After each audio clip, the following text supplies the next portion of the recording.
Boa noite.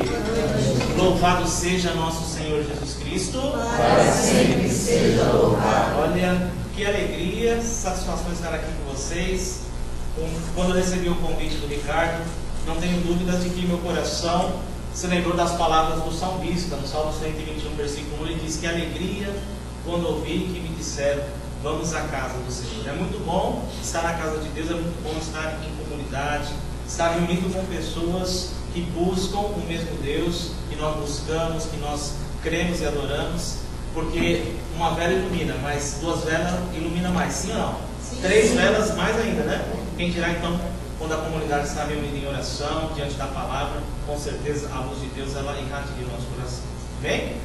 Acho que todos me conhecem, né? Mas não vou quebrar o protocolo, vou me apresentar, né? Então, meu nome é Alessandro e eu tenho atualmente 30 anos de idade. Desses 30, 12 anos de vida com Deus. Há 12 anos, podemos nos dizer que eu tive um encontro pessoal com Deus.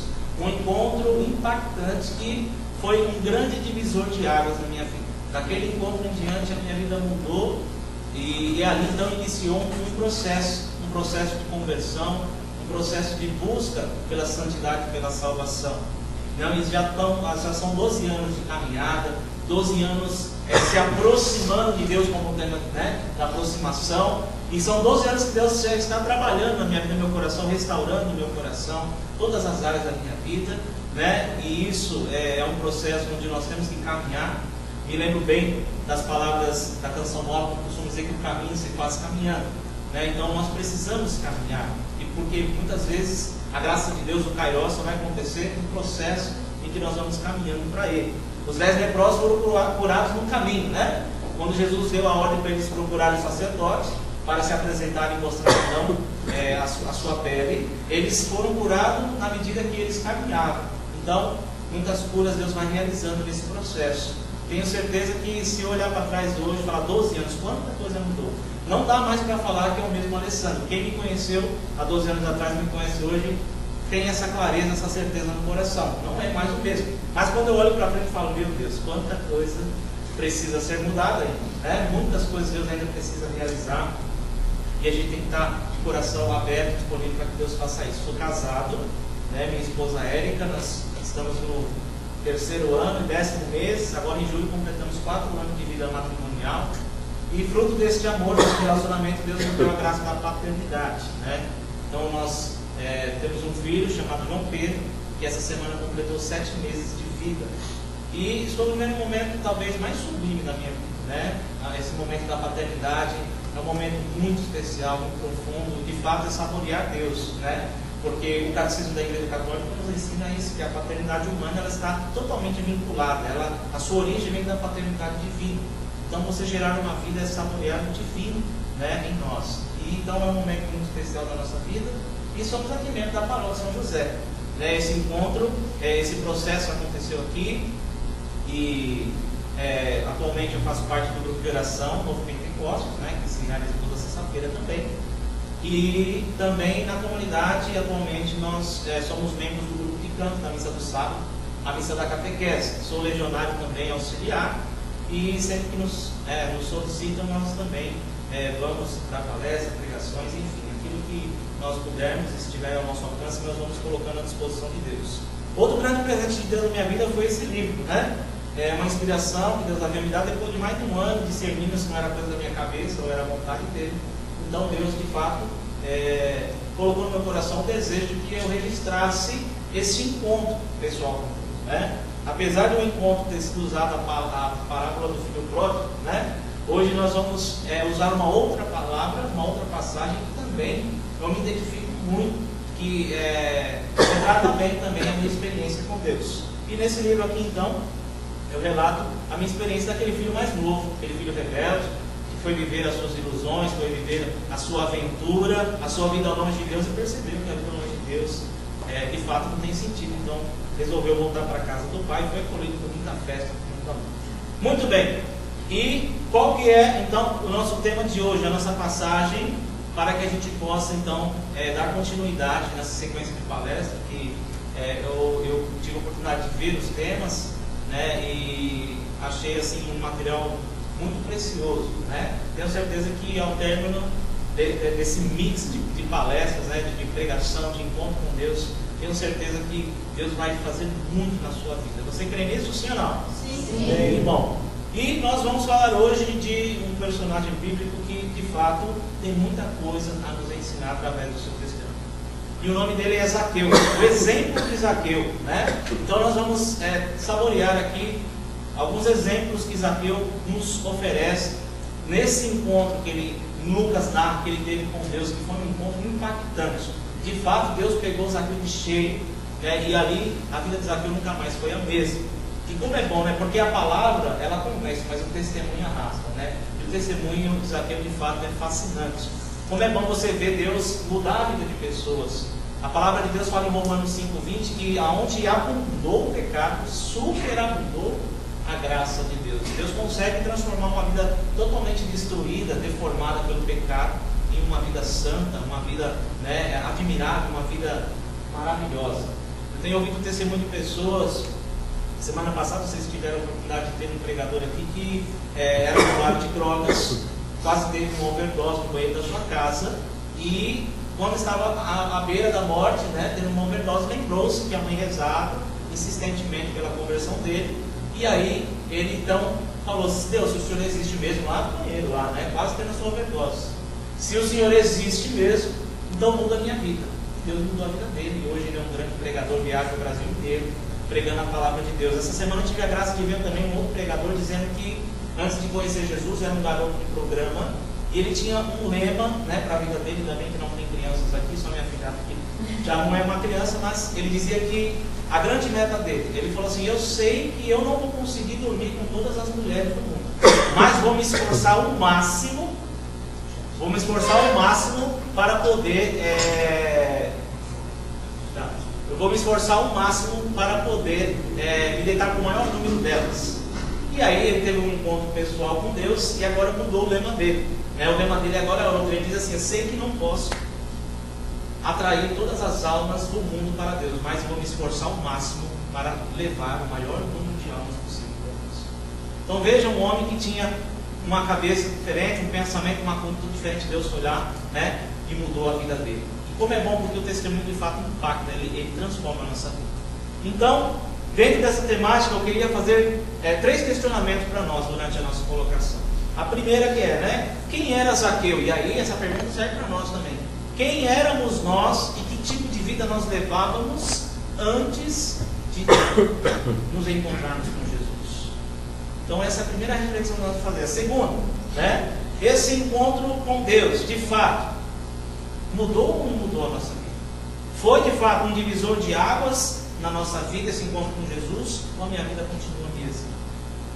Outra, e a terceira e última reflexão que nós vamos fazer é: em que me tornei e que tipo de vida eu levo e passei a levar depois desse encontro com Deus? Então nós vamos refletir sobre a nossa vida antes, o durante e depois do nosso encontro pessoal com Deus. Então eu convido você a, de fato, trazer isso para a sua vida, essa experiência, essa reflexão. Eu queria trazer aqui, até antes de nós abrirmos a palavra, uma frase que o padre Luiz Paulo disse em um dos domingos da quaresma. Não deixa aí, não tem problema não. Um dos domingos da quaresma foi o domingo, não sei se foi o quarto, não me recordo agora de cabeça. O evangelho era da mulher samaritana no poço de Jacó. E o padre Luiz Paulo disse uma frase que até agora está martelando no meu coração. Ele disse o seguinte, uma frase muito simples, né? Não sei se é de autoria dele ou de quem eu citei um outro. Ele disse que todos que estiveram com Jesus, e aí ele abriu um parênteses. Quando ele falou estiveram, não é passaram nem esbarraram, tiveram um encontro com Jesus, tiveram as suas vidas transformadas. Você quer ter a sua vida transformada, sim ou não? Sim. Sim ou não? Sim. Então você vai olhar para a pessoa do seu lado e vai dizer do jeito que eu estou dizendo. Fala assim, ó, escuta aqui, meu irmão. Isso, faz igual a Solange fez, bate no ombro e fala assim: eu não sei você. Fala assim: mas eu estou cansado de comer o pão do diabo com açúcar. Mas nessa noite nós vamos comer o pão que é a palavra de Deus. Agora você pode aplaudir o seu irmão lá do seu lado. Então, eu convido você então pegar este pão que amassou o diabo, este pão da vida, que é a palavra, e abra no Evangelho de Lucas, capítulo 19, de 1 a 10. Lucas 19, de 1 a 10, onde nos traz então a narrativa do encontro pessoal de Zaqueu com Jesus. Tenho certeza que você já se deparou com essa passagem bíblica alguma vez na sua caminhada. E não vai ser a última não, viu? Essa não é a primeira e não vai ser a última. Lucas 19, de 1 a 10. Porque cada vez que nós nos deparamos com essa passagem, Deus traz algo novo no nosso coração. O Espírito Santo ele é muito criativo. Tenho certeza que se nós colocarmos aqui 10 pessoas diferentes para pregar essa palavra, algo novo em cada pessoa que vem aqui, Deus vai colocar no nosso coração. Não tenho dúvida disso. Então, Lucas 19, 10. O Ricardo me pediu para que não falasse a página, porque vocês ficam chateados, ficam bravos com o pregador, né? Falou assim, ó, não fala a página, porque senão você vai dar uma gafe lá. O povo é bom, o povo conhece a palavra, medita dia e noite, noite e dia. Tem gente que até dorme na frente da Bíblia, né? Que nem, por exemplo, quem achou, diga, ô glória! Ufa, Ricardo, olha, graças a Deus todo mundo já achou, né? Então nós vamos passar um vexame aqui. Muito bem, Lucas 19, de 1 a 10, podemos? Sim ou não? Sim. Aqui na Bíblia da Ave Maria diz, aqui eu recebo Jesus. Versículo 1 diz o seguinte: Jesus entrou em Jericó e ia atravessando a cidade. Aí havia um homem muito rico chamado Zaqueu, chefe dos recebedores de impostos. Ele procurava ver quem era Jesus, mas não o conseguia por causa da multidão, porque era de baixa estatura. Ele correu adiante, subiu a um sicômoro para o ver, quando ele passasse por ali. Chegando Jesus àquele lugar, e levantando os olhos, viu-o e disse-lhe: Zaqueu, desce depressa, porque é preciso que eu fique hoje em tua casa. Ele desceu a toda pressa e recebeu-o alegremente. Vendo isso, todos murmuravam e diziam: ele vai hospedar-se em casa de um pecador. Zaqueu, entretanto, de pé diante do Senhor, disse: Senhor, vou dar a metade dos meus bens aos pobres, e se tiver defraudado alguém, restituirei o quadro. Disse-lhe Jesus: hoje entrou a salvação nesta casa, porquanto também este é filho de Abraão. Pois o Filho do Homem veio procurar e salvar o que estava perdido. Palavra da salvação. Vamos aplaudir a palavra de Deus?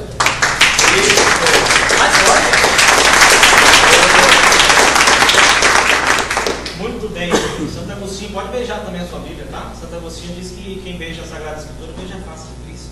Então pode beijar a sua Bíblia também. Muito bem, gente. Vamos lá, Zaqueu, né? Eu fui buscar lá no nosso todo-poderoso, igual às vezes eu vi o padre dizer, Google, o significado do nome Zaqueu. E Zaqueu quer dizer burro, caço, né?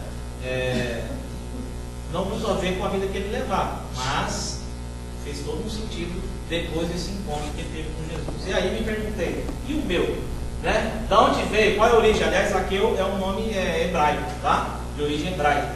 O meu nome é de origem grega, vixe, que chique, hein? Eu duvido que meu pai e minha mãe sabiam disso. Mas Alessandro é um nome de origem grega, quer dizer defensor da humanidade. Olha, beleza, né? Espero que esse significado se cumpra na minha vida, né? Defender a humanidade. Muito bem. O meu filho João Pedro teve uma escolha de nome assim, pensada, viu, gente? João é o discípulo mais novo, João Pedro é o mais velho. João quer dizer agraciado por Deus.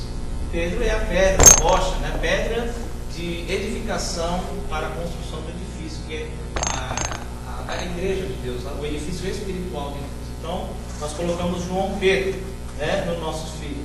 Muito bem, quem era Zaqueu? Zaqueu, ele morava numa das cidades mais antigas da Judéia, Jericó. Se vocês lembrarem, lá no Antigo Testamento, Deus havia prometido uma terra que jorrava leite e mel para o seu povo, e essa terra era Jericó, né? Canaã. E lá na cidade de Jericó, uma cidade que era coberta, né, por muralhas intransponíveis, né? E aí Jericó, Deus deu a graça então do povo de Israel junto com Josué derrubar, né, cair aquelas muralhas e adentrar a terra que não prometida. E de fato era uma terra muito próspera, né? Uma terra bem próxima de Jerusalém. Ela era cercada por essas muralhas e era uma cidade de alta rentabilidade, né?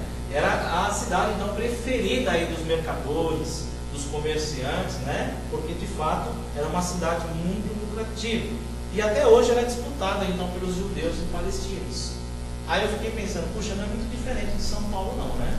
Porque São Paulo é uma cidade, uma grande metrópole, uma das maiores do mundo, né? E de fato é uma cidade, né? Desculpa, viu, gente, eu sou um homem abençoado, sei que vai sair no vídeo isso, mas porque eu sou um homem abençoado, eu tenho que andar com essa toalha, né? Porque aí a gente fica abençoado, né? Muito bem.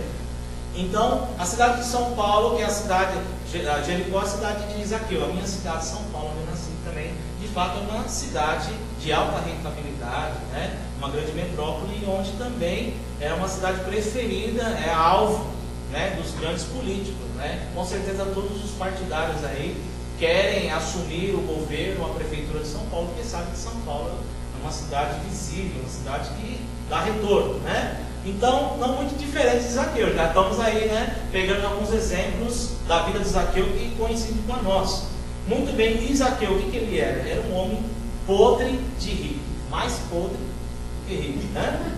E ele era um dos chefes, né, dos cobradores de impostos, né? Vamos dizer assim, ele era o chefe da quadrilha, né?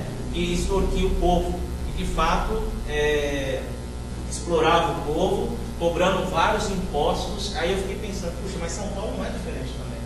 Eu esqueci de entrar hoje, né? Mas tem um site que chama Impostômetro, né? Aliás, colocaram, não sei em algum lugar da cidade de São Paulo, um painel, né? Que ali vai mostrando o quanto nós pagamos imposto já esse ano. Gente, ontem estava em 600 bilhões, ou era trilhões. Nós estamos ainda em maio, né? Olha quanto imposto nós pagamos também. Não é muito diferente também daquela ocasião, da época de Zaqueu, muito bem. E ele então era um homem que tinha muita posse, tinha muitas pessoas sob o seu comando, né? Cobrava propina, era um homem corrupto, fazia lavagem de dinheiro, escondia dinheiro na meia e na cueca, era a mesma coisa dos dias de hoje, não muda muito não, né? E então, ele era um homem de má reputação e era muito odiado pelo povo, né? Não muito diferente dos dias de hoje. A gente não tem muito amor, muito afeto por político, né? A gente vê os políticos na televisão e também gera um sentimento negativo no coração muitas vezes. Pois bem, então estamos aí meio que empatados. Mas qual é o primeiro ensinamento para nós? Ensinamento que o Evangelho é para todos os povos, também para os ricos. O Evangelho, a Boa Nova, não é só para os pobres, mas também é para os ricos. Aliás, né, a palavra de Deus fala em Romanos 2,11 que Deus não faz distinção de pessoas. Deus não faz acepção de pessoas. Deus, o amor que Ele tem pelos ricos é o amor que Ele tem pelos pobres, né? O amor que Ele tem por um estrangeiro, por um argentino, por exemplo. A gente vê tanta rincha aí, né? É o amor que Ele tem por um brasileiro. Aí fica essa briguinha boba, né? De que Deus é brasileiro, o Papa já resolveu o problema. Tá bom, Deus é brasileiro, o Papa é argentino, tá tudo certo, né? Não precisa ficar brigando, porque existem várias rinchas, né? Então, assim, a gente vê muita distinção, muita classificação de relacionamento por conta do poder aquisitivo ou da profissão. O médico, para Deus, tem o mesmo valor do que um auxiliar de limpeza. Deus não enxerga isso, não importa se o Henrique é cabeludo, o Alessandro é careca, não importa o meu grau de espiritualidade, o meu tempo de caminhada, nada disso para Deus vai ser, tudo isso para Deus é secundário. O mais importante, Deus nos ama na nossa essência, por aquilo que somos, não por aquilo que temos ou fazemos. Por isso que Deus também tinha um projeto na vida de Zaqueu, né? Um homem odiado pelas pessoas, um homem de má índole, mas Deus viu algo que ninguém viu, que era o coração de Zaqueu. E é isso que Ele enxerga em nós também. E é isso que Ele enxergou em mim também, né? Porque eu não era um homem rico, né? Mas o meu passado não era um passado muito bom. Eu estava mergulhado no vício do cigarro, da bebida, era alcoólatra, né? Vivia nos bares da vida, porque eu era músico, eu tinha um grupo de pagode também, que ficava de quinta a domingo nos bares da vida, cantando músicas que enaltecem, né, o sensualismo, a idolatria, um monte de porcaria, né? Músicas que de fato não agregam nenhum valor moral ou religioso. Eu também vivia uma sexualidade totalmente desregrada, né? Eu já tive a oportunidade de frequentar prostíbulos, e essa era a vida que eu levava. Eu fazia parte de uma gangue de pichadores que chamava os laricas. Já ouviu falar essa palavra, larica? Sabe o que quer dizer larica? É uma gíria de maconheiro, né? Maconheiro, quando fuma um beck, o efeito da causa muita fome, né? E aí ele fala, estou com uma larica, preciso comer. Então eu era membro de uma gangue chamada os laricas, que eram pichadores, nós pichávamos aí toda a cidade de São Paulo. Então esse era o Alessandro, né? Esse era o Alessandro de há mais de uma década. Muito bem. E aí você vai se perguntar, puxa, mas por que Deus, né? O que Deus enxergou em nós? O que Deus enxergou em Zaqueu, né? O que ele viu em Zaqueu ali? Porque Deus viu ali então a sua imagem e semelhança. Deus viu ali o amor no coração de Zaqueu, né? E Deus não quer perder ninguém. Deus não quer perder ninguém, por isso que Paulo ele afirma em 1 Timóteo 2,4: o qual deseja que todos se salvem, que todos cheguem ao conhecimento da verdade.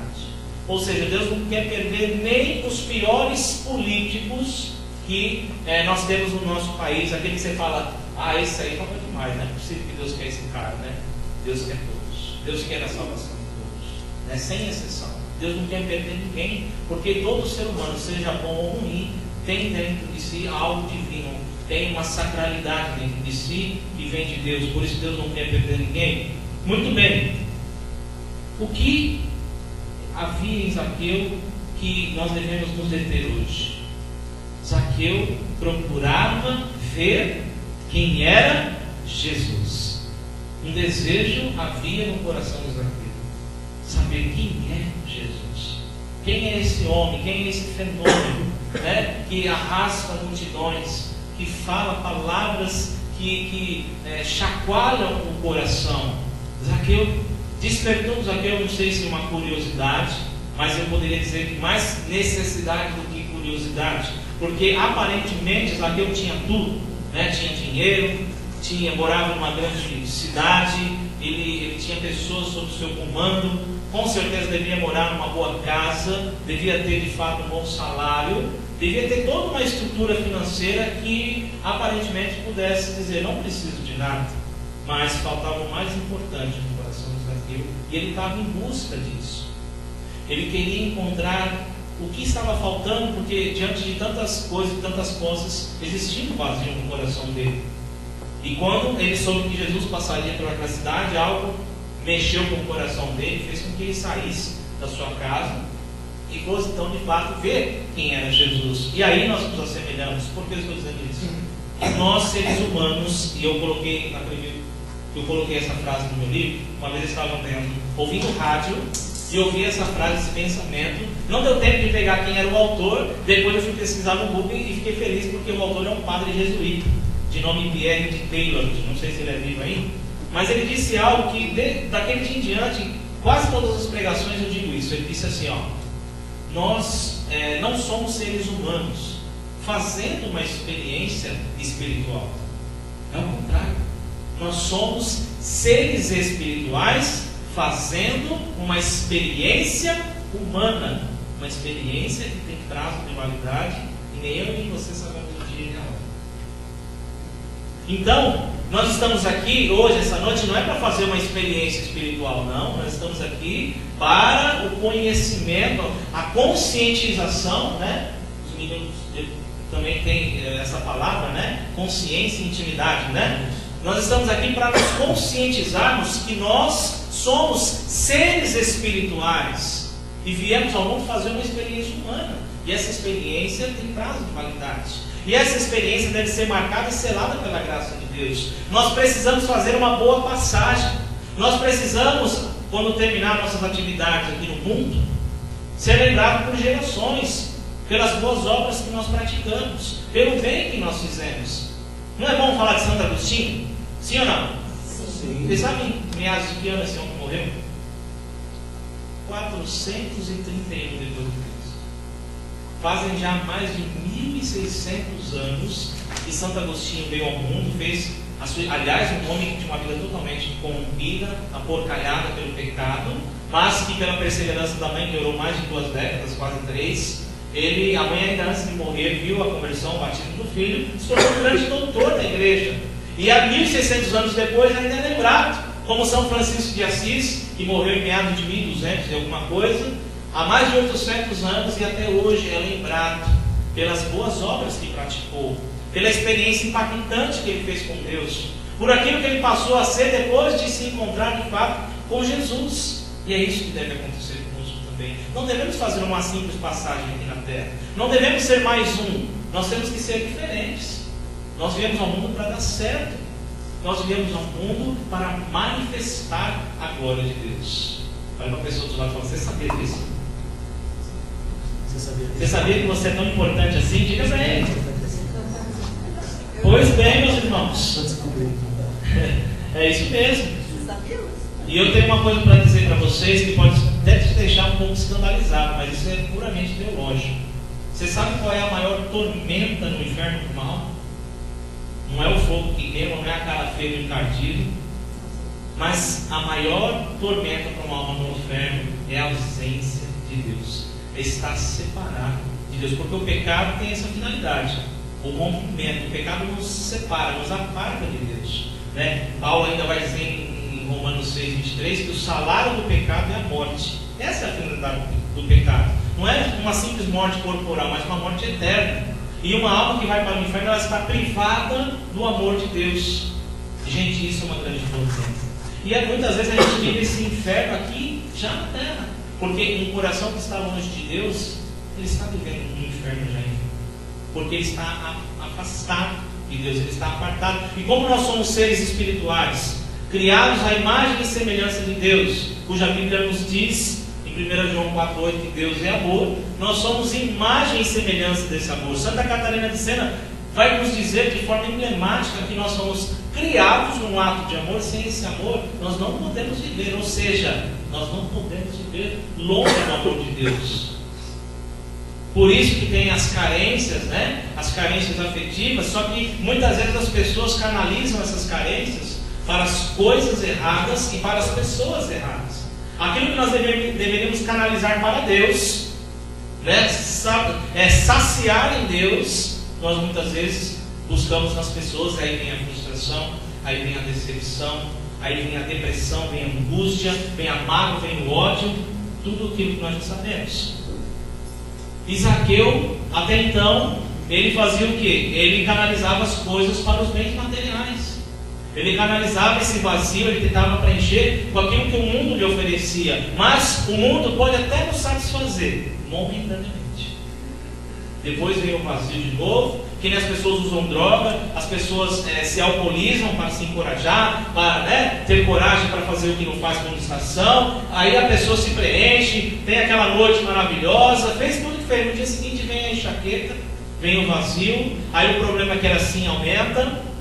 Ou seja, nós não podemos viver sem o amor de Deus. Olha para a pessoa do lado e fala assim: você não pode viver sem o amor de Deus. Fala assim: em hipótese alguma. Olha o que Santo Agostinho vai dizer, meus irmãos. Prestem bem atenção nisso. Eu pecava, Santo Agostinho, eu pecava porque em vez de procurar em Deus os prazeres, as grandezas e as verdades, procurava-os nas suas criaturas, em mim e nos outros. Por isso precipitava-me na dor, na confusão e no erro. Olha que descoberta de Santo Agostinho. Ele percebeu então que a sua infelicidade, que o motivo de ele viver uma vida de pecado é porque ele não canalizava essa carência, né? Em Deus, e sim nas pessoas, em si próprio e nas coisas deste mundo. Por isso, meus irmãos, é que o ser humano ele tem necessidade de Deus. O ser humano ele tem sede de Deus, né? Como o próprio Salmo nos diz isso. O Salmo 62 diz assim: ó Deus, vós sois o meu Deus, com ardor vos procuro. Minha alma está sedenta de vós, e minha carne por vós anela como a terra árida e sequiosa sem água. Olha o que o salmista vai dizer: que a minha alma tem sede de Deus. E Santo Agostinho tem uma frase semelhante a esse salmo que diz assim: Deus tem sede que tenhamos sede dele. Vamos repetir para quem está do lado? Fala assim: Deus tem sede que tenhamos sede dele. Então descobrimos aí qual era o que estava passando no coração de Zaqueu. A sua alma estava sedenta, mas sedenta de um Deus de amor e misericórdia, de um Deus vivo, né? E era essa então a carência de Zaqueu. Ele tinha bens materiais, tinha posse, tinha tudo que o mundo pode oferecer, mas ele só não tinha o necessário, que é a graça e o amor de Deus no coração dele. Eu também tinha tudo ao meu alcance: a pornografia, tinha os vícios, tinha tudo que o mundo pode oferecer estava ao meu alcance, mas faltava o principal, faltava a graça redentora de Deus, o amor de Deus. A minha alma tinha sede disso, e eu canalizava isso para as coisas erradas. Por isso que Santo Afonso de Ligório vai dizer: quem tem Deus tem tudo, quem não tem Deus não tem nada. Se eu tiver um bom trabalho, um bom emprego, um bom salário, uma boa casa, um bom carro, vestir as melhores roupas, os melhores perfumes, ter um monte de posse, se eu não tiver Deus, eu não tenho nada. Agora, quem tem Deus tem tudo. O resto é supérfluo, é secundário. Por isso, meus irmãos, São João da Cruz ele vai dizer o seguinte: é preciso trocar tudo pelo tudo. Vamos dizer isso para quem está do lado? É preciso trocar tudo pelo tudo. E quem é tudo? Deus. É Deus, gente. Deus é tudo que nós precisamos. E eu fiz essa descoberta há 12 anos atrás. Eu falei: puxa vida, finalmente encontrei o que eu precisava para a minha vida. Precisava de Deus, gente. Era de Deus que eu precisava. A minha vida era um inferno porque eu estava longe de Deus.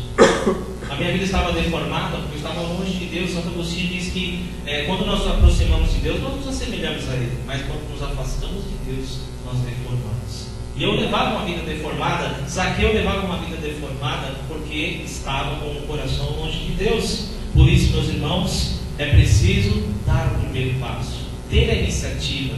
Nós não podemos parar nas dificuldades, porque eu vou dizer uma coisa para vocês: não pense que o encardido, o derrotado, ele fica feliz quando você vem aqui. Muito pelo contrário, ele fica muito bravo, porque ele sabe que quando você está aqui, ele não pode contra você.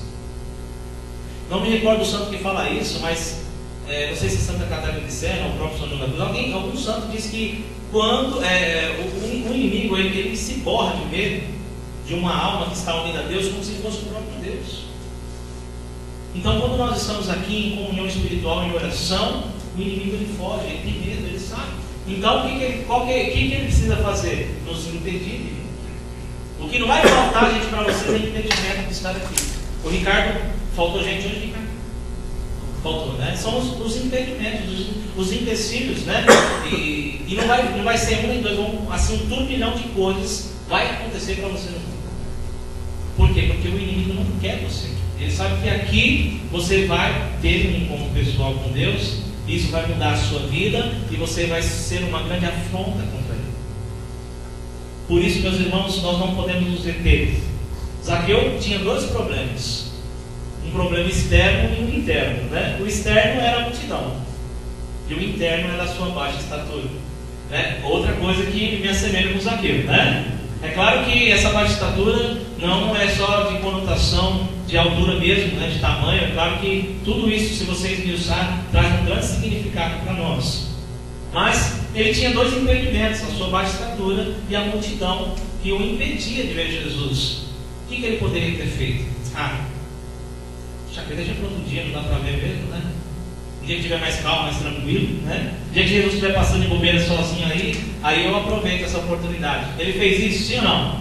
Não fez. Ele poderia ter parado no problema, mas o desejo, a sede no coração dele era muito maior. Ele sabia que talvez essa experiência com Deus poderia nortear, dar novo rumo para a sua vida. Então ele não parou no problema, ele não parou nos impedimentos, nos empecilhos. Ele deu um passo, ele deu iniciativa rapidamente. Ele viu um sicômoro, né, que nós podemos entender aqui como uma árvore, né, uma figueira. e subiu para ali ter uma visão melhor, né? Então ele fez uso do quê? De uma árvore, um tronco de uma árvore, para poder enxergar melhor, para poder ter uma visão e olhar para o Senhor. E o que eu posso dizer para vocês é que este grupo aqui deve ser esse sicômoro na sua vida. Às vezes a gente passa pelo sicômoro e acha que ele não tem nenhum significado, né? Mas o significado tem. O sicômoro para nós hoje é este grupo aqui, essa reunião. Como para mim foi a missa das 9h30, o grupo de oração e Legião de Maria, que me possibilitaram, diante a multidão, o turbilhão de problemas externos, a minha baixa estatura espiritual, conseguir enxergar o Senhor. Tenho certeza que você vai enxergar muito melhor o Senhor aqui do que lá fora. Por isso, meus irmãos, nós temos que valorizar esse momento, esse encontro que vocês estão aqui. Porque aqui é a possibilidade, é o primeiro passo que você está dando para subir e olhar para Deus, para ver quem é Jesus de fato. E ele não parou no problema, por isso não devemos parar no nosso problema, na nossa dificuldade. Já vou te alertar, toda sexta-feira, todo domingo, dia na missa, o que não vai faltar é entendimento para você não. E aí, meu irmão, é hora de você lembrar de Zaqueu. Poxa, Zaqueu não parou no problema. Zaqueu foi. Ele persistiu, ele encontrou um meio para poder ver quem era Jesus. E nós temos que fazer o mesmo. E o meu foi a missa das 9h30, porque diante da multidão, do turbilhão de coisas que eu vivia, dos prazeres que o mundo me oferecia, passando um dia em frente à igreja São José, na missa das 9h30, aí eu ouvi aquelas músicas que causou uma grande nostalgia, e eu comecei a lembrar da minha primeira comunhão, que foi em 94, que foi um ano marcante para mim. Deus ali colocou a semente no meu coração, na minha primeira comunhão, na minha catequese, e aí, por que não voltar para a igreja? Estava cansado da vida que estava levando, né? Uma vida que não trazia felicidade nenhuma, estava de saco cheio, e eu falei, não, eu preciso de alguma coisa diferente, eu preciso voltar para a igreja. E aí comecei a participar da Santa Missa um domingo, 2 domingos, no terceiro domingo me aguentei, já perguntei como é que fazia para cantar também, e as pessoas começaram a me acolher, me abraçar, dizer que Deus me amava. Eu pensei que era um bando de louco, ninguém me conhece aqui, não sabe nem quem eu sou, está dizendo que Deus me ama, me abraçando, dizendo que seja bem-vindo. Aquilo causou um mix, um turbilhão de emoções, né? Ao mesmo tempo que eu fiquei feliz naquela experiência, eu fiquei confuso também. Falei, como eu não tive isso em casa durante toda a minha vida, de repente num lugar onde eu não conheço ninguém, as pessoas me abraçarem, é o afeto. É isso que o mundo precisa, né? A gente foi domingo agora na Canção Nova no Domingo da Misericórdia, o Padre Fábio de Melo, sua homilia, ele disse uma coisa muito interessante. Ele disse assim que o mundo ele não tem mais carência do sobrenatural, dos milagres. Não, o mundo está carente do natural, que é o afeto, o abraço, o olhar nos olhos, né? O cumprimento, o ombro amigo, o ouvido, às vezes só para ouvir, né? O irmão está do lado. Tudo isso são os desencontros da vida, né? A gente vive sempre na contramão de Deus. Tem até uma música da Adriana, que é para Jorge, fala assim, jovem, quando te olho não te vejo, né? Sinto no ar tua inquietação, te procuro na pista certa, mas só te vejo na contramão. São os desencontros da vida. Muitas vezes é isso que acontece com a gente está na contramão de Deus. E quando você está na contramão, quando você pega o caminho errado, o que você faz? Quem é motorista aí? Já vai em busca do primeiro retorno para fazer a conversão. E aí voltar para o caminho certo. Era isso que Zaqueu precisava, era isso que eu precisava. Um retorno para fazer a minha conversão e voltar então para o caminho correto, para o caminho que nos leva a Deus. E foi isso que aconteceu então com Zaqueu. E é isso que nós precisamos. Nós precisamos de um sicômoro, né? Eu anotei aqui uma frase do Agostinho que diz que um homem sem religião é um peregrino sem meta, um questionado sem resposta, um lutador sem vitória, um moribundo sem nova vida. Nós precisamos uns dos outros, nós precisamos estar na igreja porque lá tem o sagrado. É disso que nós precisamos, né? Para que nós possamos ser vencedores, para que nós possamos encontrar as respostas da vida, para que nós possamos estipular metas para a nossa vida. E aí Jesus nos surpreende, né? Zaqueu, que queria ver Jesus, mal ele sabia que Deus já o conhecia, e Deus o enxergou primeiro, o que é melhor, né? Chamou pelo nome. Eu fico imaginando que o que aconteceu com Zaqueu naquela hora, porque ele queria ficar ali escondidinho, cima da árvore, passando desapercebidamente, sem que ninguém veja. Ele só queria ver Jesus, e mal ele sabia que Jesus olhou nos olhos dele, o chamou pelo nome e ainda disse: eu quero me hospedar hoje na sua casa. Assim, a passagem diz que Zaqueu desceu depressa. Eu acho que ele caiu da árvore, sabe? Tamanha surpresa, Deus nos surpreendeu. E olha que, como Deus é maravilhoso, Deus nos surpreende, não surpreende? O Papa Francisco, agora, quando veio para a Jornada Mundial no Brasil, lá na Basílica de Aparecida, seu primeiro compromisso, ele já, de 3 coisas que ele disse na sua homilia, ele falou que uma delas foi isso. Ele falou: nós temos que deixar Deus nos surpreender. E Zaqueu foi surpreendido, assim como eu também fui surpreendido por Deus. Jesus olhou nos olhos de Zaqueu. Gente, é difícil olhar nos olhos das pessoas, não é? Fala a verdade.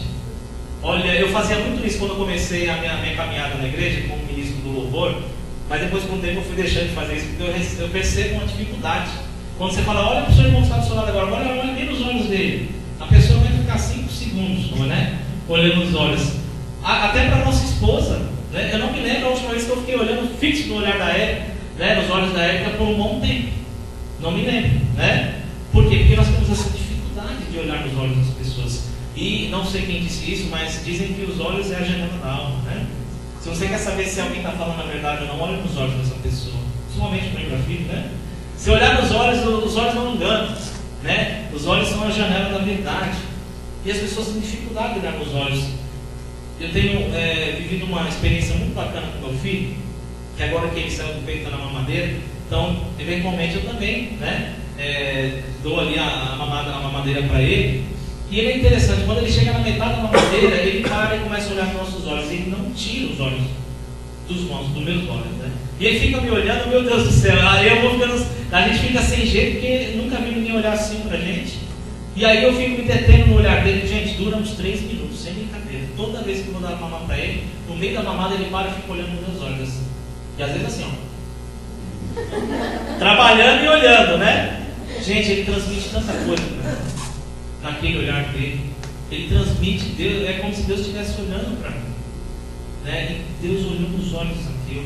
Talvez acho que ninguém tinha feito isso na vida dele. Nunca ninguém tinha olhado nos olhos dele. E o que é pior, chamou pelo nome. Como é que ele sabe o meu nome, né? Deus nos conhece, gente. Em Jeremias 1:5, Deus vai dizer isso, né, para o profeta Jeremias: antes que fosse formado no seio de tua mãe, eu já te conhecia, eu já te amava, eu já te consagrava. E consagrar é tornar sagrado, e te constituía profeta das nações. Gente, Deus nos conhece antes mesmo de nós nos entendermos por gente. Eu lembro do primeiro ultrassom do João Pedro, ele parecia uma azeitona. Tinha poucos centímetros, 2 centímetros. Deus já o conhecia. Deus ali já o amava. E Deus já o chamava pelo nome. O Isaías 49:1 diz isso também. O Senhor, né? O Senhor chamou-me desde o meu nascimento, ainda no seio da minha mãe. Ele pronunciou o meu nome. Deus nos conhece muito mais do que nós mesmos. O Salmo 138 virou até uma música, né? Senhor, eu sei que tu me sondas, sei também que me conheces. Se me assento ou me levanto, conheces os meus pensamentos. Quer deitado, quer andando, sabe todos os meus passos. E antes que haja em mim palavras, sei que tudo me conheces. Gente, Deus nos conhece nas profundezas, no mais interior. E Deus conhecia Zaqueu. Jesus conhecia Zaqueu, por isso chamou ele pelo nome, assim como nos chama pelo nome. Você vai falar: puxa, mas eu fiquei mais de 30 anos longe de Deus, e agora que estou ouvindo isso, parece soar estranho, mas você passou a vida inteira longe de Deus, mas Deus te conhecia desde o seu nascimento. E Deus já te amava ali, na sua concepção. Por isso, meu irmão, Zaqueu hoje nos traz esse ensinamento. Essa noite Deus olha nos nossos olhos, nos chama pelo nome e nos diz algo fundamental: desce depressa, porque hoje eu quero me hospedar. Não é tomar um cafezinho, não é comer só uma bolachinha e ir embora, não, né? Eu quero me hospedar na tua casa. Qual casa que é essa? A casa do coração. Fala assim para a pessoa que está ao seu lado: Deus quer se hospedar no seu coração nessa noite.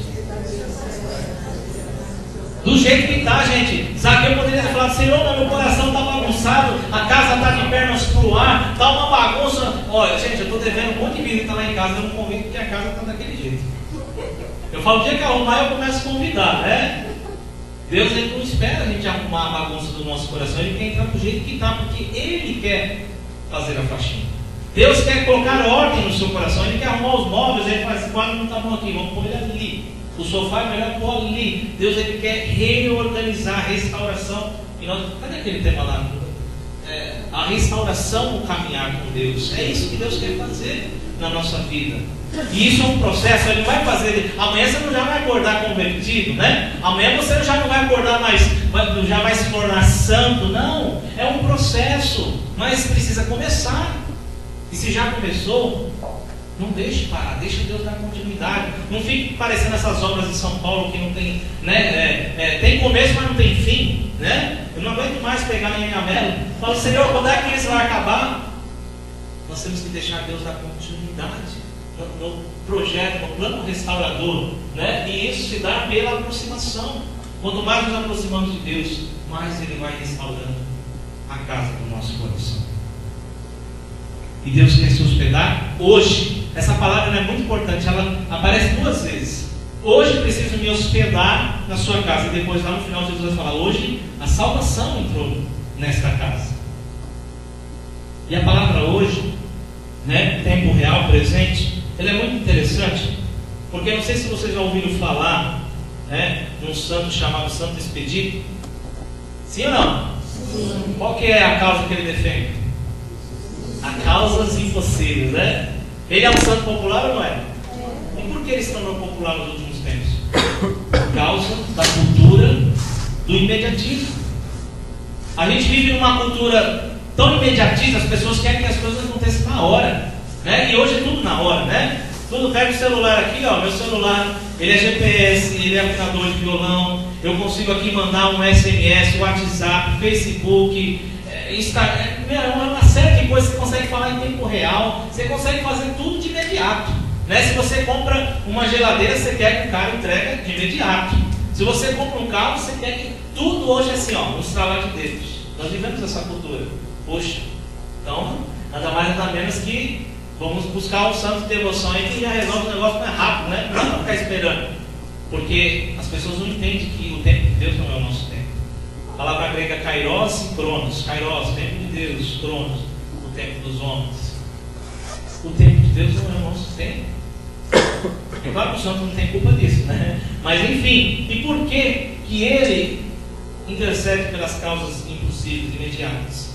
Na cruz de Santo Expedito, tem uma palavra escrita em latim que é hodie, não sei se é essa a pronúncia, quer dizer hoje. Hoje. Ele era um soldado romano, né? Ele era um soldado romano militar, e ele foi tocado pela graça de Deus. Então ele se converteu, mesmo sob ameaças, né? Ele se converteu e resolveu mudar de vida. Só que o demônio lhe apareceu numa espécie de corvo, né? E esse corvo lhe segregou dizendo assim: cras, cras, cras, que é uma palavra latina que significa amanhã, amanhã, amanhã. Isto é, deixa a sua conversão para amanhã.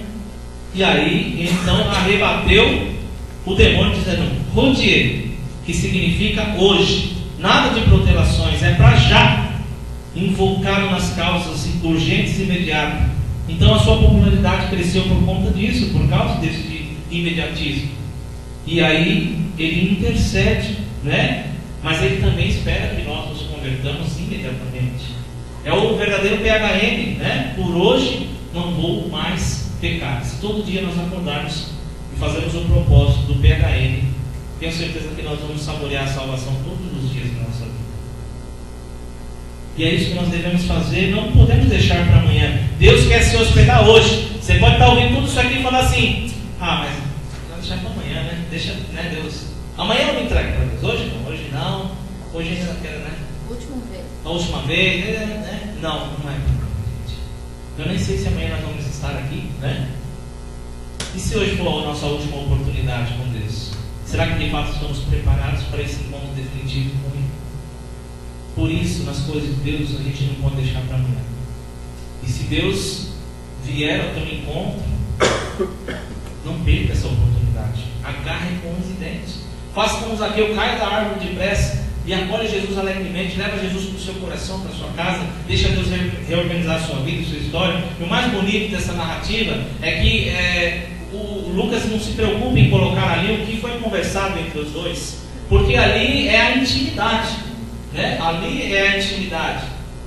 A intimidade entre Zaqueu e Jesus é a mesma intimidade que nós temos numa confissão, porque o sacerdote não pode falar aquilo que nós estamos dizendo ali, né? Então é a mesma intimidade, e nós podemos ter uma confissão, o sacramento da reconciliação, que é um sacramento que nos possibilita também ter um encontro pessoal com Jesus. Por isso que Lucas não coloca aqui a conversa entre eles, mas já coloca aqui a ação, o imperativo, como se dizendo assim, a penitência que o próprio Zaqueu determina para a vida dele, né? E aí Zaqueu então vai dizer para Jesus, né, que ele vai dividir a metade dos seus bens com os pobres, e se ele tiver defraudado alguém, ele vai restituir o quádruplo.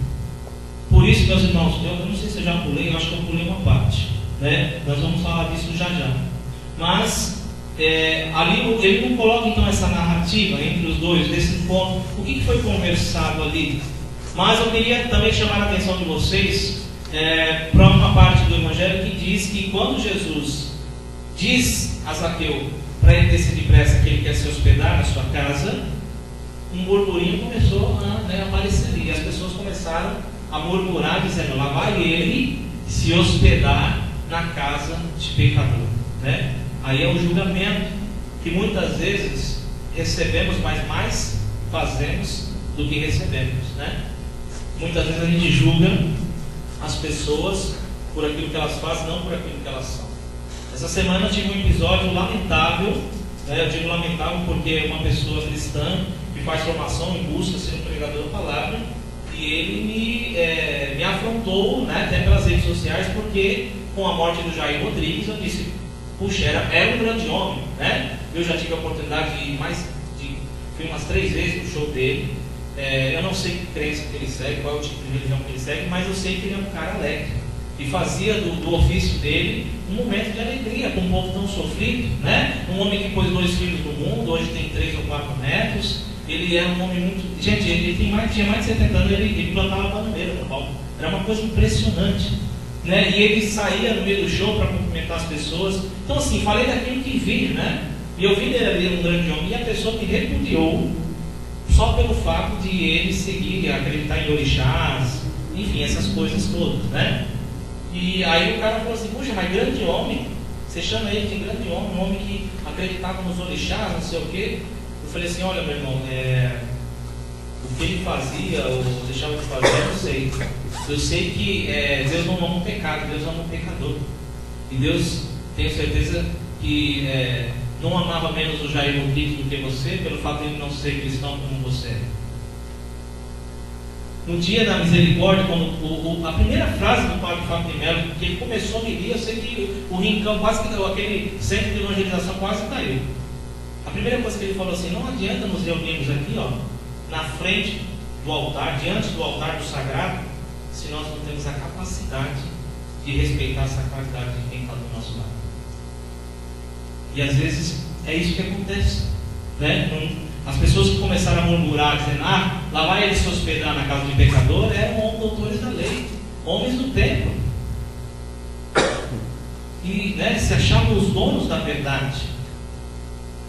Mas Jesus, ele termina esse evangelho dizendo que ele veio buscar, procurar o que estavam perdidos, né? Deus veio ao encontro daqueles que estavam perdidos. O nosso Deus é tão maravilhoso que é um Deus que não espera a gente ir ao encontro dele, ele veio ao nosso encontro. Por isso que Jesus se encarnou e habitou no meio de nós, porque Deus se tornou um Deus de aproximação, um Deus de encontro, um Deus tangível, um Deus palpável que nós podemos pegar, nós podemos sentir. E é isso que nós temos que olhar. Nós não podemos cair nessa armadilha de ficar murmurando, de ficar criticando as pessoas por aquilo que elas seguem ou fazem. Nós temos que entender que ali existe um ser humano, ali existe o amor de Deus também, ali existe uma sacralidade. Por isso, meus irmãos, eu digo uma coisa para vocês: As pessoas devem ter pensado, poderia ter ido na casa de qualquer um, mas por que ele foi na casa justa daquele homem? Zaqueu, um cara corrupto, que vive explorando a gente, cobrando impostos assim absurdamente. Sabe por quê? A palavra de Deus fala em 1 Coríntios 17: Deus escolhe os loucos para confundir os sábios, escolhe os fracos para confundir os fortes, escolhe aqueles que não são para confundir aqueles que são. Uma coisa interessante é que a escolha não é nossa, é de Deus. Jesus fala em João 15,16: não fostes vós que me escolhestes, fui eu que vos escolhi e vos envio para que produzais fruto e o vosso fruto permaneça. Ou seja, não foi eu, Alessandro, que há 12 anos atrás escolhi Jesus, ele já havia me escolhido e agora ele me envia para que eu possa produzir frutos e as pessoas possam crer nele. Gente, São Francisco de Assis, um dos maiores seres humanos que passou nesse mundo, em toda a história da humanidade. Sabe o que ele dizia? Uma vez ele foi questionado por um frade dizendo: puxa, você não é culto, não é sábio, não tem nada de atraente, por que as pessoas te seguem? E ele disse para esse frade: porque Deus não encontrou ninguém pior do que eu no mundo e me escolheu para manifestar a glória dele. Ou seja, Deus não escolhe os melhores, Deus não escolhe os mais preparados, não, Deus escolhe os piores, os menos capacitados, os menos preparados, porque ali ele pode manifestar a glória dele. Ali ele pode provar e mostrar para o mundo que aqueles que são deixados de lado, Deus pode transformar numa boa obra, numa bela obra de arte. Essa é a certeza que eu tenho. Deus não achou ninguém pior do que eu e me escolheu para manifestar a glória dele. Tenho que te dar essa péssima notícia. Se você está aqui hoje, aqui talvez você era o pior, mas Deus te escolheu para manifestar a glória dele em você. E Ele pode, Ele quer fazer isso. Por isso, meu irmão, aliás, me lembro até da escolha de Davi, né? Deus, ele escolheu um rei, e aí pediu para o profeta Samuel ir na casa de Jessé e ungir o rei que Deus havia escolhido. Chegando lá, Jessé tinha 7 filhos, é isso, né? 7 mais Davi ou 7 com Davi? 7 com Davi. E aí ele viu um filho mais velho e já se impressionou. Um cara de boa estatura, boa aparência, né? Um cara forte. Aí no coração dele o profeta pensa: só pode ser esse, né? E aí olha o que Deus fala para ele. Isso está em 1 Samuel 16,7. Não te deixes impressionar pelo seu belo aspecto, nem pela sua alta estatura, porque eu o rejeitei. O homem vê, o que o homem vê não é o que importa. O homem vê a face, mas o Senhor olha o coração. Deus é capaz de olhar o nosso coração. Ele olhou o meu coração, Ele olhou o coração de Zaqueu e Ele olha o seu coração hoje. É a critério de Deus, a escolha de Deus não é nossa. Por isso, meus irmãos, nós devemos então de fato permitir que Deus se hospede no nosso coração. Que essa noite seja para nós um encontro pessoal com Deus, para que a nossa vida possa de fato então reiniciar, recomeçar, dar um novo início. Por isso, quando eu me apresento onde eu vou, eu digo: eu tenho 12 anos de vida com Deus, porque há 12 anos eu reiniciei a minha vida, há 12 anos eu reiniciei a minha história, há 12 anos Deus foi o grande divisor de águas na minha vida, e ali foi um grande recomeço para mim. Por isso, meus irmãos, nós temos que permitir que Deus faça isso no nosso coração. E qual é a primeira coisa? O reconhecimento. Zaqueu reconheceu a sua pequenez, Zaqueu se enxergou, Zaqueu reconheceu a sua vida errônea e percebeu que estava tudo errado, que daquela maneira ele não dava para continuar. Então o reconhecimento, ele é seguido pelo arrependimento, né? E esse arrependimento nós podemos expressar isso numa confissão. E no confessionário, olha que coisa interessante, eu li numa matéria, num artigo do Estênio, da Canção Nova, ele é um ministro do louvor, ele disse uma coisa muito interessante. Ele diz assim: o confessionário é o único tribunal onde o réu admite as suas culpas e sai absolvido. Se você for, né, num tribunal Duvido você ver um réu confessar ali de fato suas culpas, né? E quando faz, ele não é absolvido. Reduz a pena dele, mas ele não é absolvido, né? E o confessionário é o único tribunal onde nós somos os réus, confessamos ser culpados e saímos absolvidos. Olha que coisa linda, olha que coisa maravilhosa, olha que grande impacto de Deus. Por isso, meus irmãos, naquele momento Zaqueu então decide fazer um propósito: vou dividir a metade dos meus bens para com os pobres, porque ele percebeu ali uma palavra que Paulo vem dizer adiante em 1 Timóteo 6,7: porque nada trouxemos ao mundo, como tão pouco não poderemos levar. O Papa Francisco, em uma de suas homilias, em uma de suas catequeses, disse assim: eu nunca vi um caminhão de mudança entrando no cemitério. Você já viu algum caminhão de mudança indo no cortejo até o sepulcro da pessoa para despojar ali os bens materiais? Não. O que é que nós adquirimos aqui vai ficar. Tem até uma história interessante que eu coloco no meu livro, de Alexandre o Grande. Já ouviram falar? Alexandre o Grande? Ele, quando descobriu uma morte que lhe dava poucos dias de vida, ele fez 3 pedidos assim inusitados. Primeiro pedido, ele falou assim: quando eu morrer, eu quero que os 4 melhores médicos do mundo carreguem meu caixão. Todo mundo olhou assim, mas ninguém teve coragem de questionar, né? Meu segundo pedido é que durante o cortejo, né, eu quero que vocês vão depositando ao longo do caminho todas as minhas joias, todos os meus bens. Todo mundo olhou torto um pouco, mas ninguém tinha coragem de perguntar, né? E o terceiro e último pedido, ele pediu para que no caixão algo acomodasse de forma que os braços ficassem para fora do caixão, balançando de um lado para o outro. Aí ninguém se aguentou, né? Aí já é demais, né? Mas, meu senhor, por que o senhor está pedindo isso? Um dos seus súditos perguntou, né? Ele disse assim: primeiro, por que eu quero que 4 médicos, os melhores, se possível, do mundo, carreguem meu caixão? Para mostrar para o homem que só Deus tem poder sobre a vida e sobre a morte. E eu quero que vocês depositem ao longo do caminho todos os meus bens materiais, porque eu não trouxe nada disso para o mundo e tão pouco vou levar, né? Eu não vou poder levar nada disso comigo. E o terceiro e último, eu quero que minha mão vá balançando para mostrar para vocês que de mãos vazias eu vim ao mundo e de mãos vazias eu estou partindo desse mundo. Ou seja, meu irmão, eu costumo dizer, até em tom de brincadeira, mas toda brincadeira tem um tomzinho de verdade, né? Se você é dono de muitas posses, vai se desfazendo disso. Vai se desfazendo porque você vai arrumar uma dor de cabeça para quem fica. Se tem uma coisa triste, é briga de família por causa de herança. Isso deve ser horrendo. Imagine para você que adquiriu, trabalhou, ralou a vida inteira, né? Trabalhava dia e noite, adquiriu um monte de coisa possível, aí você morre lá de cima, você está lá bonitão lá em cima, lá, começa a olhar lá para baixo e ver os filhos brigando por causa da sua herança. Tenho certeza que pai nenhum, né, ia ter o prazer de ver isso.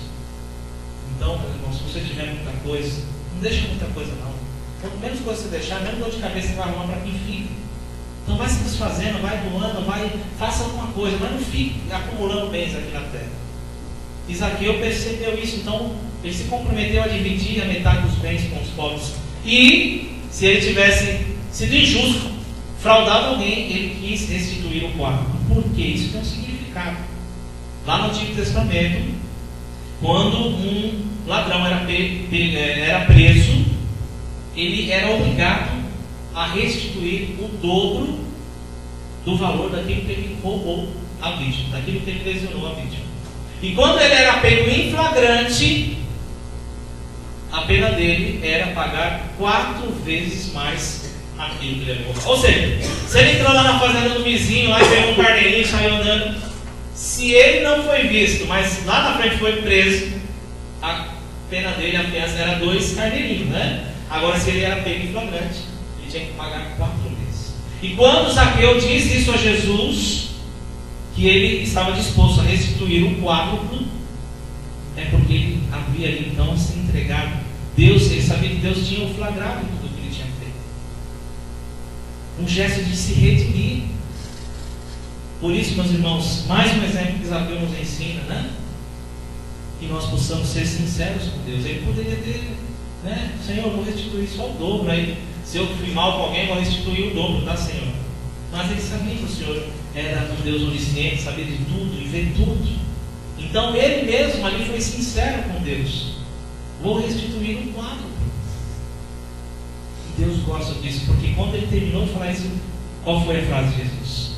Hoje a salvação entrou na sua casa. Olha para a pessoa do seu lado e fala assim: hoje a salvação quer entrar no seu coração. Hoje, não é amanhã, Deus quer hoje a salvação e a graça dele na nossa vida. Por isso, meus irmãos, toda vez que nós nos reconhecemos miseráveis, pecadores diante de Deus, e somos sinceros com Ele, Deus olha para nós e fala assim: meu filho, hoje a salvação entrou na sua casa. Eu não sei se amanhã eu vou te dizer a mesma coisa, mas hoje a salvação entrou na sua casa. Por isso, meus irmãos, eu digo o PHN. O PHN é um propósito diário: por hoje não vou mais pecar.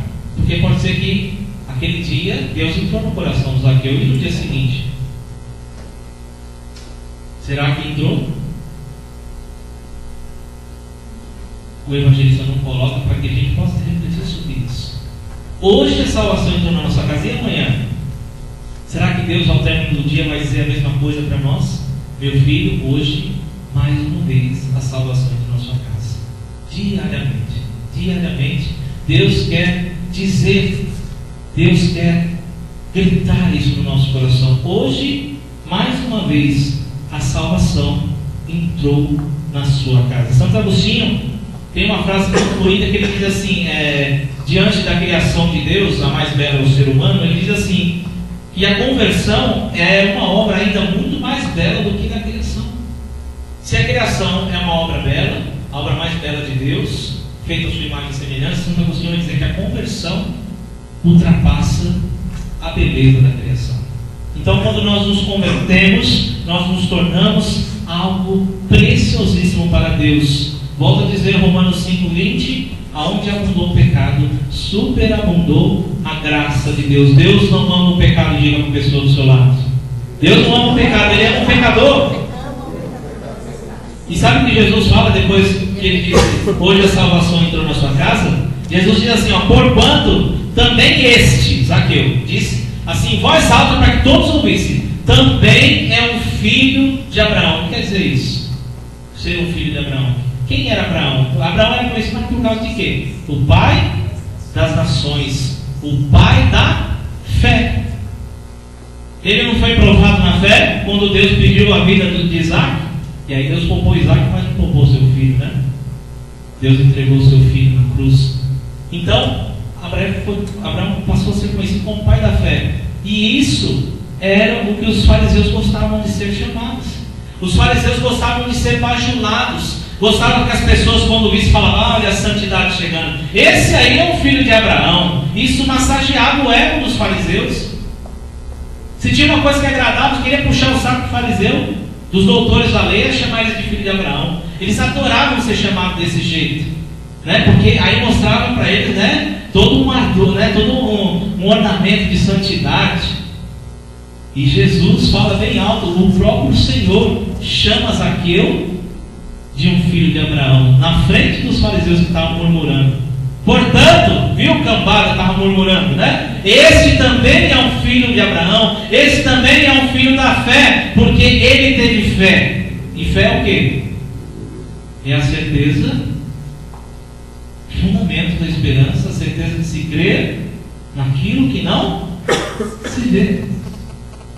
Santo Agostinho tem uma frase linda sobre a fé. Ele vai dizer assim: ter fé é assinar uma folha em branco e deixar que Deus escreva nela o que Ele quiser.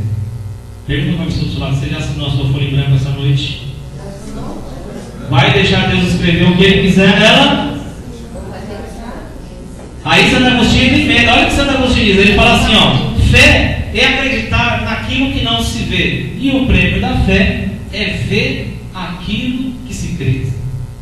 Olha que coisa maravilhosa. Santo Agostinho nos ensina sobre a fé, que de fato a fé é isso, acreditar no que não se vê, mas o prêmio da fé é ver aquilo que se crê. E aí eu pergunto para vocês, para nós já encerrarmos, né? Como será que foi a vida de Zaqueu depois desse encontro? Será que Zaqueu continuou sendo cobrador de impostos? O que você acha? Sim ou não? Alguém sabe aqui o que foi Zaqueu depois dessa experiência? Ninguém sabe? Depois eu convido você a jogar no Google isso, tá?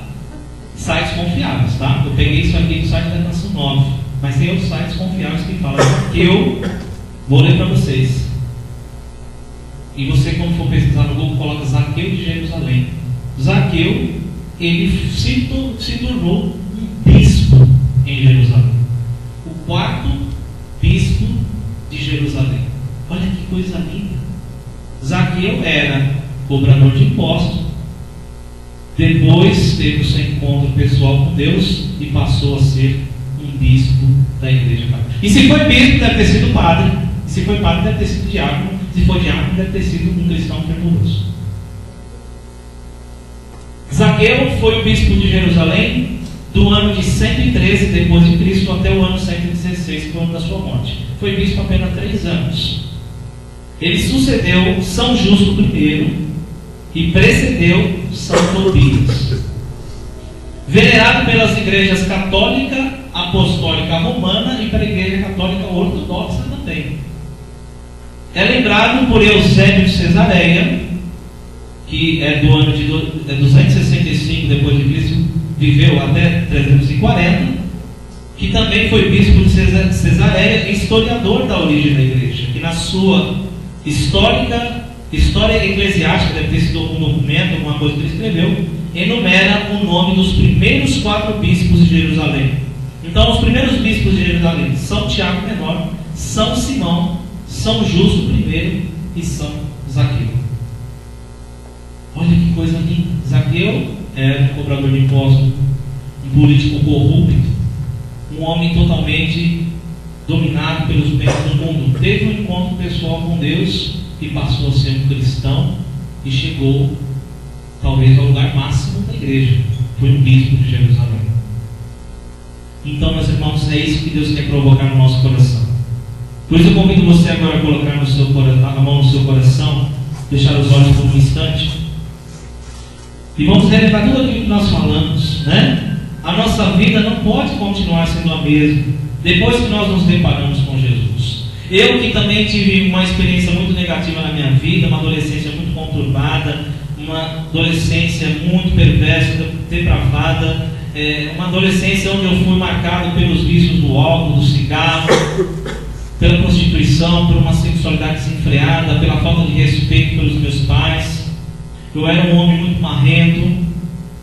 Depois que me encontrei com Jesus, a minha vida mudou e o Senhor me deu a graça hoje de constituir uma família, ser um pai de família. Deus me deu a graça de ser, eu que era um músico secular, hoje tenho a graça de ministrar a música para Deus, através do tocar, através do cantar. Deus me deu a graça de ser um anunciador da Sua palavra. Deus me deu a graça de escrever um livro. E Deus me deu a graça também de evangelizar através da arte, através da promoção de eventos e tantas outras coisas Deus ainda vai fazer na minha vida, porque esse é o antes e o depois. Jesus de fato é um divisor de águas na minha vida e Ele quer ser na sua vida também, e Ele nos oferece o seu perdão. Deus nos oferece a sua graça, a sua salvação, e Ele quer reiniciar a nossa história. A nossa vida tem que mudar, meus irmãos. Se a nossa vida continuar a mesma depois que nós nos encontramos com Jesus, tem algo errado. Deus quer transformar a sua vida da água para o vinho, como foi em Canaã. Ele quer te dar um novo ciclo de amizade, novos pensamentos, um novo agir, um novo pensar. Por isso diga assim comigo: Senhor Jesus, a partir de hoje, mais do que passar ou esbarrar, quero ter um encontro pessoal contigo. E nesta noite, Senhor, eu não somente abro, mas eu escancaro as portas do meu coração. Te dou total e livre acesso para realizares aquilo que quiseres. Quero a cada dia mais ter fidelidade e perseverança para convosco. Vou concluir então com a música, que é para o Ricardo colocar aqui a letra dela no talão.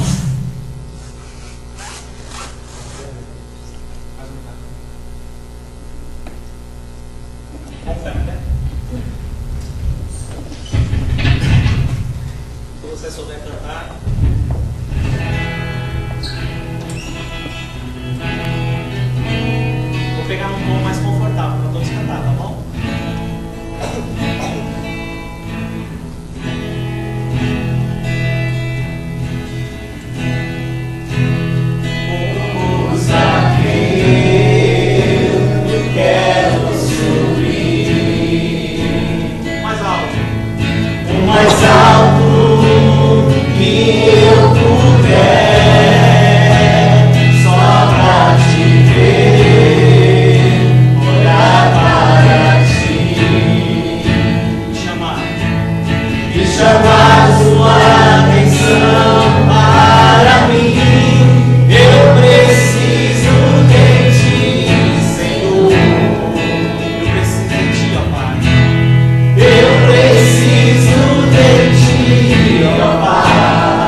seja louvado.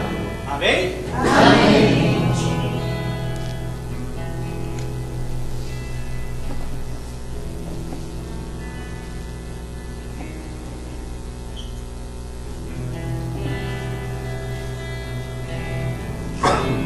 Nós falamos desse salmo, né?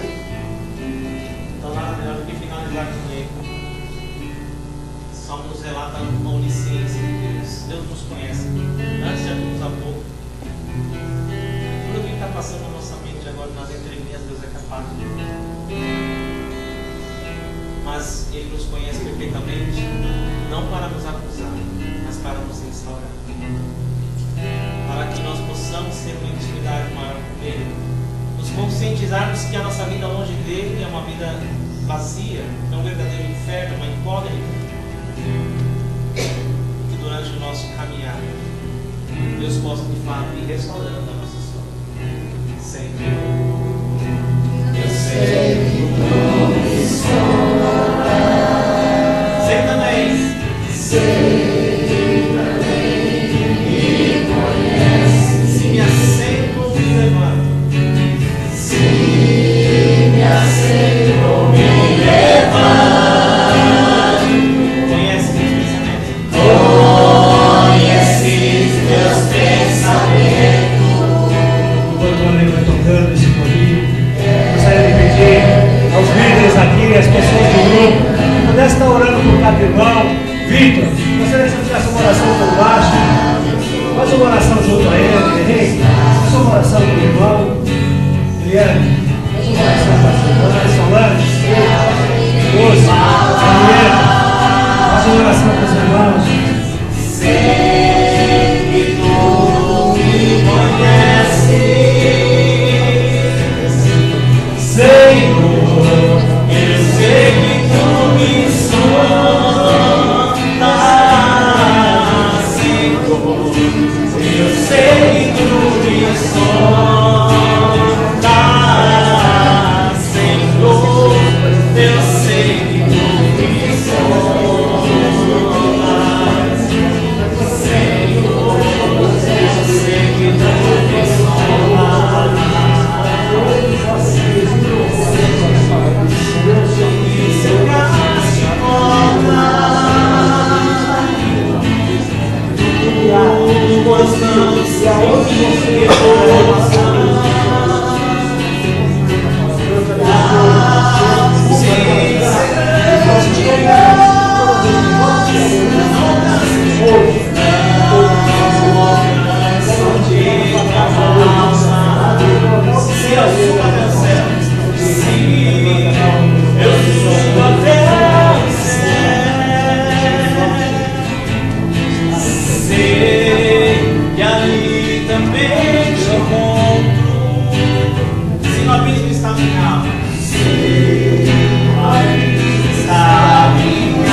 Essa frase,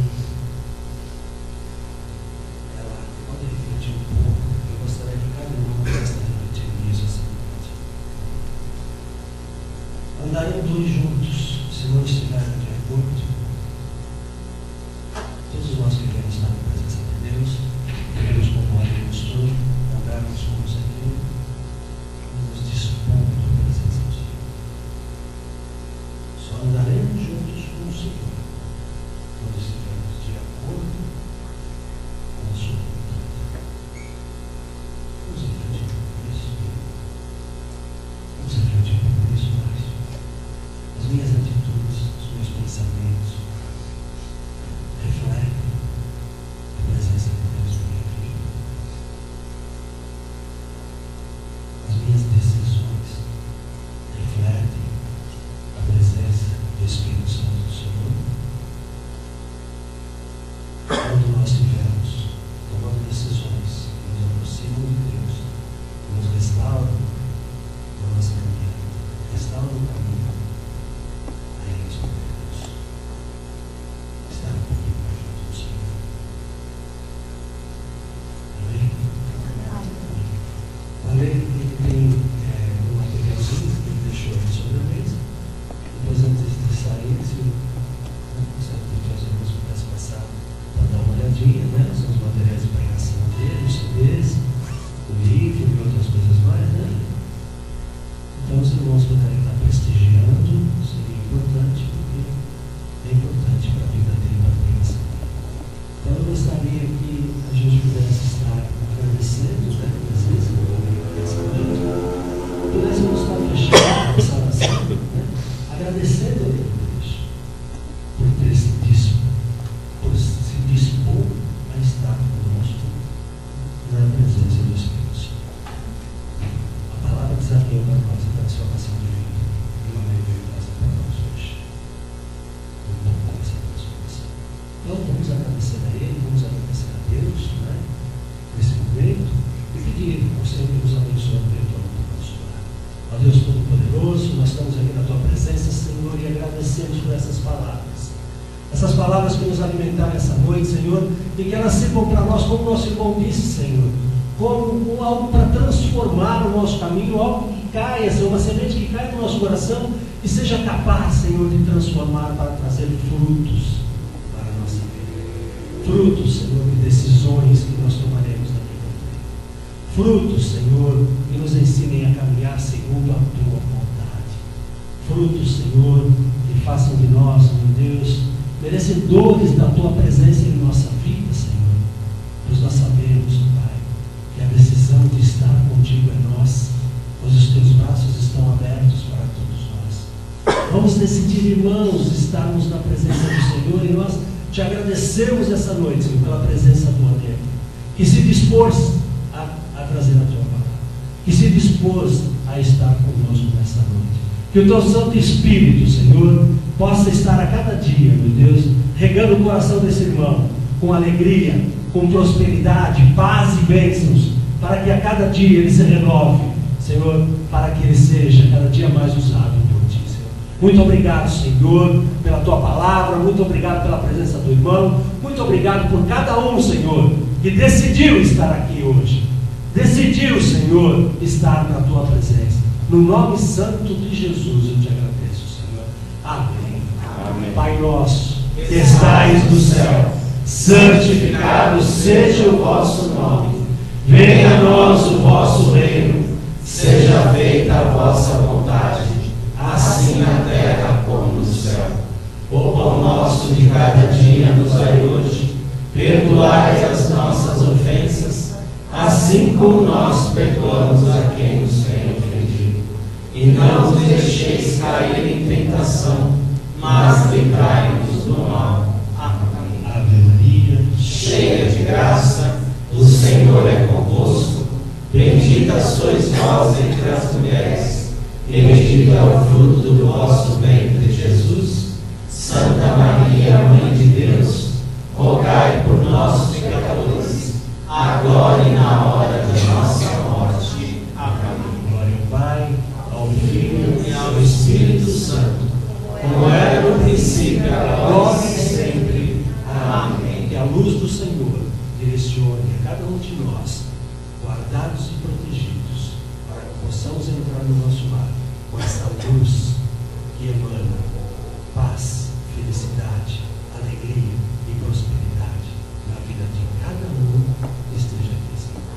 Em nome do Pai, do Filho e do Espírito Santo. Amém.